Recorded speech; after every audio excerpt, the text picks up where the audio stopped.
Live from Orlando, Florida, extracting the signal from the noise. It's theCUBE, covering Pentaho World 2015. Now your hosts, Dave Vellante and George Gilbert.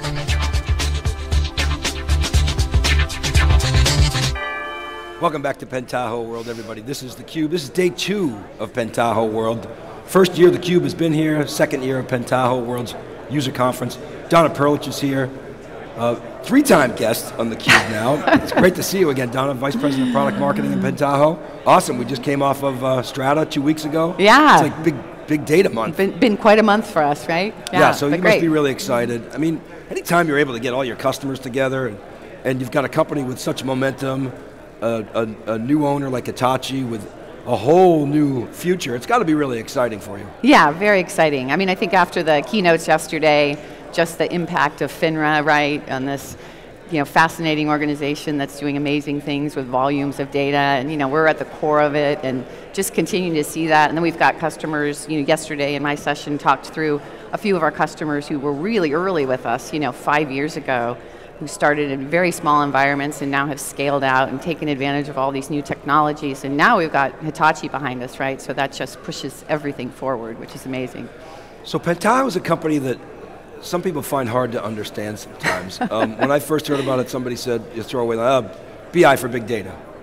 But in speaking to customers and hearing the keynotes and drilling down into Pentaho, it really is a platform. It's not an out-of-the-box BI tool. So from a product marketing standpoint, so how do you describe Pentaho? How do you deal with that challenge when you're talking to customers? Oh, absolutely. And as head of product marketing, when you're saying it's really hard to understand, and when I hear, oh, you're just a BI tool, it's just kind of get a little uncomfortable. But yeah, so it's fighting words, and that's that's fine, because it's really what we came out of. And I think the interesting thing is we were really successful there at a time because it was open source, right? So we were available to organizations that couldn't afford the big giant platforms, and from Oracle or whoever. And so Pentaho was an amazing platform. We had the data integration, we had all the visualizations, we had reporting, all of that, and they could embed it and they could get their business going, and then when big data hit, it was sort of like, wow, this is an amazing opportunity, and you can embed it. And so we kind of shifted the company and went after that, and we're very successful. So now how we talk to customers about is we really deliver the data for any analytics that you're going to do. So if you've got to push it out to a dashboard, we can do that. And then anything you want to embed on the front end, we have it, right? So you want to give your customers the analytics and you want to embed it in your own application, it's a fabulous fit for us. But if you want to, use another tool, another discovery tool or a predictive tool, we're just delivering that data. And the really important thing, and I've seen it over and over and over, we saw it at Strata, is just to be able to do that in a governed fashion. It's hard. It's really hard because it's a big challenge from that data engineering side to get the data to the consumers and still have that governance around it. And that's really where our value is. Yeah, so let's talk about some of the changes. So at Strata 2 weeks ago, Hadoop World, we heard a lot of big themes. We heard data in motion / real time, but more real. We've heard real time for a long time, but now we're starting to see actual use cases, Spark coming into the fore. We heard a lot about storage and new database types, but we also heard a lot about complexity. Yes. And people struggling with complexity. So talk about some of the changes that you see in the big data space and how Pentaho is addressing them and how you're turning them to an advantage. Yeah, no, we actually had a session yesterday on, what we call future-proofing, and somebody said, Pentaho's the heat shield. I don't remember who said it, might have been Chris, but, great comment, because we are kind of the heat shield for big data. And we really see that the biggest problems are, number one is, just kind of the data sources and the formats, right? And how do you manage that? We used to just have data that kind of fit nicely, even if we had to create a star scheme or whatever, it fit nicely into the storage mechanisms we had. And now we have all those existing ones, now all the new storage, Hadoop, we've got NoSQL, we've got analytic databases, we've got applications you want to get data out of. So that's a kind of center of complexity. And then you've got all these emerging technologies, right? You've got Storm and Spark and Yarn and a new one every day, it seems like. So there's opportunity there, right? And then lastly, you've got, where do you put the data to work? it's not just about the data lake, right? It's not just about the data warehouse. Most customers have one or several or all of those, or eventually will. So we talk to our customers a lot about, the best thing to do is to understand kind of where your business is and what you're trying to accomplish, determine what the data is that you're trying to get at, and start from that approach. And when you feel a business pain, look for the right technology. So maybe Spark is the solution, maybe Yarn is the solution, but maybe not. And so you've got to really be tied to the business, and we heard this over and over and over yesterday in our session, that it's very important to keep that in mind to manage that whole shifting sand world, right, of all those technologies and data formats. That's a theme we keep hearing about, which is, Hadoop was always an ecosystem, not a product, and it featured incredible innovation, but the trade-off was some amount of complexity. Yep. And that's sort of, both angles are sort of getting better/worse. Yeah. Do you find that customers are turning to you more and more to help insulate them from that? Yeah. And is that more and more of the positioning? Yeah, absolutely, and I think that's why we've been successful. So our advice to them is, have something like Pentaho that's really flexible, open. We can deal with any of those data sources and formats, and we have the flexibility as these technologies emerge to look at them in our labs environment in a very open way. A lot of them are, we heard Mike Olson talk about 2 new open source projects. We can look at that and pretty easily the way Pentaho's, architected. And if there's a fit, there's a fit. And if there's a customer that wants to do something interesting, we're really behind that. I think I've talked to you guys before about rich relevance, but they needed Yarn. Their business was suffering. We worked with them, and then, we ended up supporting it. So along those lines, we've done some survey work, and we found that, the sort of the pilot proof of concept Hadoop cluster might be somewhere 6 to 12 nodes, I think, and take almost 4 administrators or 4 FTEs. And so there's a lot of overhead in getting going, skill shortage.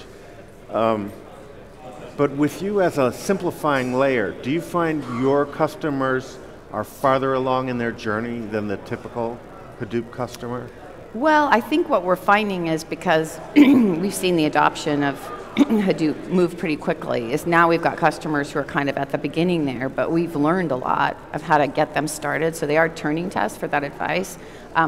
We've been able to get a lot of that complexity removed with tools the graphical tools, right? So you don't have to script everything. And people say, yeah, but we want to, write something in Pig because we know how to do it, and they're absolutely right, and you can do that. But the best part, the resource part, and the complexity is, if you have a team like that, you want those people working on the most important, hardest problems, right? You don't want them doing data prep, and that's not a good use of their time. So with the tools, you can expand your pool of resources, right? You have a bigger team now because you can give some Java developers, Pentaho tools, and they can be doing that part of, writing MapReduce via the tools, and those other folks can be working on the harder problems.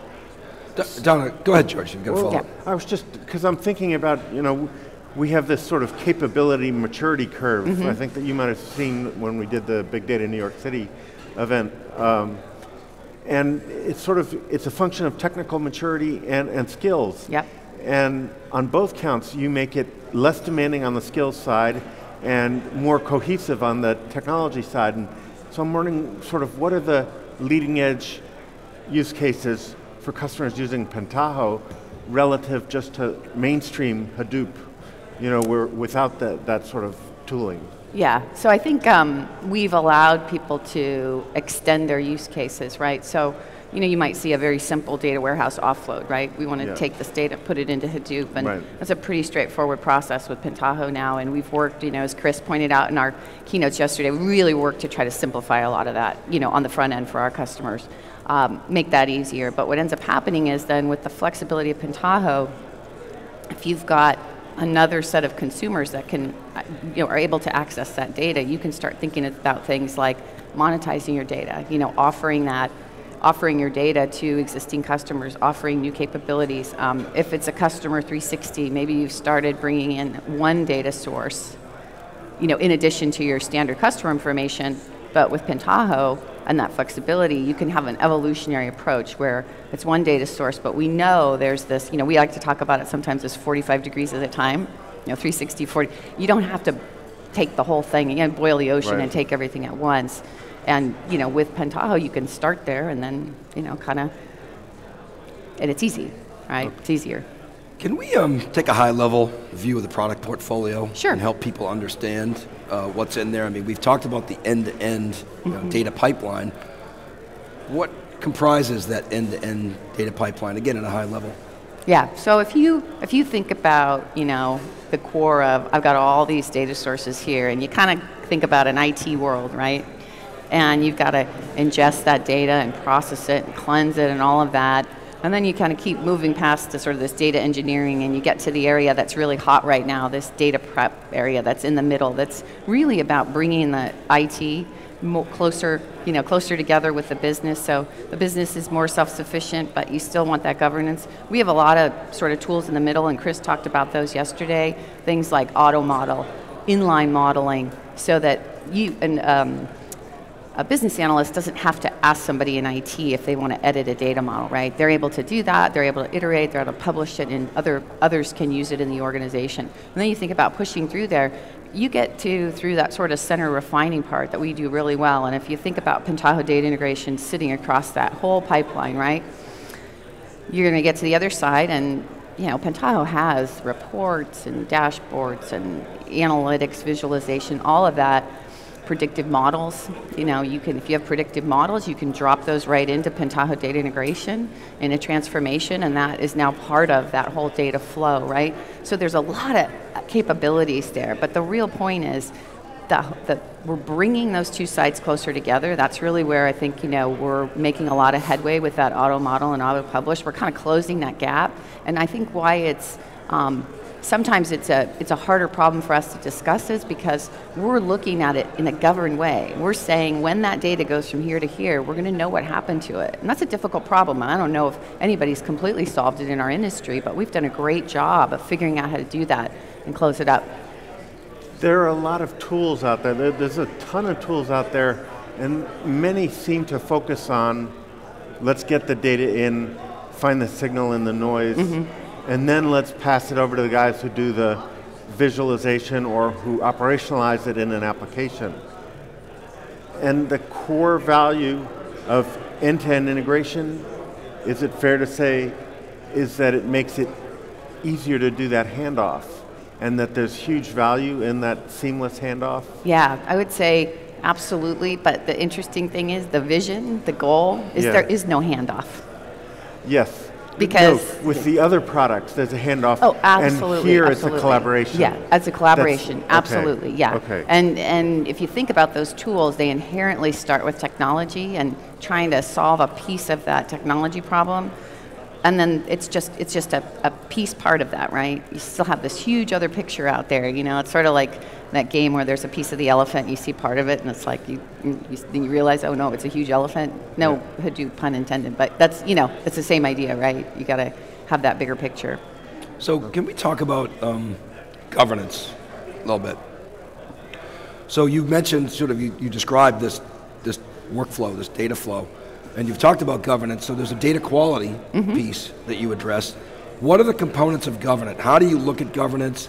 How do you define that? How do customers view it? Yeah, so I think data quality absolutely is a huge piece of it. Lineage, so we just added lineage into 6.0 because if you think about that pipeline, lineage is all about, it ended up here, but where did it come from? I got to be able to know where the data came from and kind of what its journey has been over time. And that's another part of the integration story. Absolutely, and that's part of governance, right? You got to have lineage, you got to have data quality. The other piece that we think is really important because we're kind of managing it all the way across to the analytics is, all of the monitoring that organizations have in place. So we added the ability to whatever, if it's Nagios or whatever your SNMP monitoring system of choices, you can now plug that into Pentaho because we know that's important. So there's things like that just if you think about a pipeline in an enterprise, it is definitely about the data quality and the lineage, but there's also other things that go on in there, users, who's using what, who can see what, that you just have to manage, and you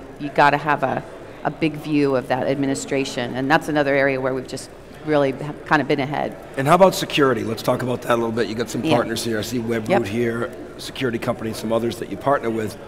How does security fit into the whole end-to-end data pipeline? Yeah, I mean, I think that for Pentaho, we've done specific things, work on with Kerberos relative to Hadoop, where there's security concerns. We've added other security capabilities into that pipeline, but in some ways, managing that pipeline, you have to think about the security overall. But if you have a data warehouse, right, you're gonna have security measures on that, and then you think about the cloud, right? I was talking with, I think it was the FINRA guys, and we were talking about, it's interesting that financial services folks are putting all this data in the cloud, and I said, how do you guys do that? And they said, oh, well, we think about the organization they are. Well, we've got a lot of things that we've built. So some of it will come from us as the vendor to manage the pipeline, and then organizations are obviously going to have their own very specific things that they put in place, and that's great. I think for us, if it's open, we'll live within whatever that world is. So we're not trying to solve every security problem, but we know in terms of that pipeline and what we see and what we manage, we're going to work to make that more secure. Well, it is interesting. FINRA, NASDAQ, I can't remember who we asked. We had a discussion about that in the Cube yesterday, and they said,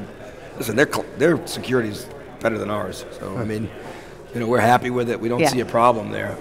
It's kind of my words, but I think most companies, Amazon and Google got pretty good security. Yeah. Microsoft. Right. So, you had mentioned you guys came along before big data, and then you sort of pivoted when you saw what a huge opportunity it is. Would it be fair to say that the traditional BI products grew up in an age where the data warehouse was the single trusted repository, and so visualization and reporting were natural complements, but when we have a sort of a data lake and it's not trusted and it's kind of messy and there's all sorts of technology sort of bubbling up, that we did need now an end-to-end product, and that was the opportunity? I think the end-to-end was always an advantage for us, right? Because people liked having that data integration platform, especially when we were in a market where they were probably more medium-sized businesses, that they needed all of that in one big, not a huge IT organization. But I think for us, it was really more about, it was hard to apply the same kind of methodologies and thought process to a data warehouse world when big data emerged, right? Because all of a sudden, as I was mentioning before, you have all these data types that we haven't dealt with before, and some of them are coming fast, they're coming in different formats, the volumes are huge, and then what I think is interesting, I was talking about Edo and Lucky Group and Rich Relevance. Those were 3 companies that have been with us since 2012. They were the ones who really at first leveraged the ability to take the data from all the new data sources, and because they had the capability to bring it from their data warehouse, were able to blend and do really interesting things relative to their business, because they were able to bring these 2 data sources together. So I think for our customers, it was great to have that end-to-end platform to manage the pipeline, but also that blending capability. It was suddenly we can capture that data in Hadoop, but oh wow, we can actually blend it with other data. Oh wow, now look at what we can see about our customers, right? We can look at what they were looking at on a website, and we have everything they purchased the day before, right? That's a amazing competitive advantage from a business standpoint. But some of that integration work and the blending stuff, just having a sort of seamless repository, it was more there in a data warehouse only world, as opposed to... Yes, absolutely. Okay. And so that's why we talk about places of work, right? Yeah. And you need something that's capturing, can kind of manage that data across those different places of work, because we absolutely know it's not going to be one place, right? We have some customers where it's all in Hadoop, and that's great, and we can work with them, but in most cases, there's going to be a data warehouse. We added the virtualized data sets, right? There's going to be organizations that want to virtualize those data sets, and then they want them to go away. They don't want to stage them somewhere, They just want that to be part of the picture. Donna, we're out of time, but last question. October 2016, where do you want to be? What should we be looking for? Pardon me? So October 2016, where do you want to be? What should we be looking for? This is the end of the Where do we want to be? I think mostly we're probably the HDS and the Hitachi investments. I think you're going to see us, just in terms of customers, just scale in an amazing way, and we're going to be able to leverage a lot of the new technologies with all the resources we're going to have. So I just think you're kind of going to see where we are now and bigger and better next year. Great. All right, Donna, well, thanks for coming on theCUBE. Really appreciate your time. All right. Good to see you again. Thank you. All right, keep right there, everybody. We'll be back with our next guest. Right after this, this is theCUBE. We're live from Pentaho World 2015.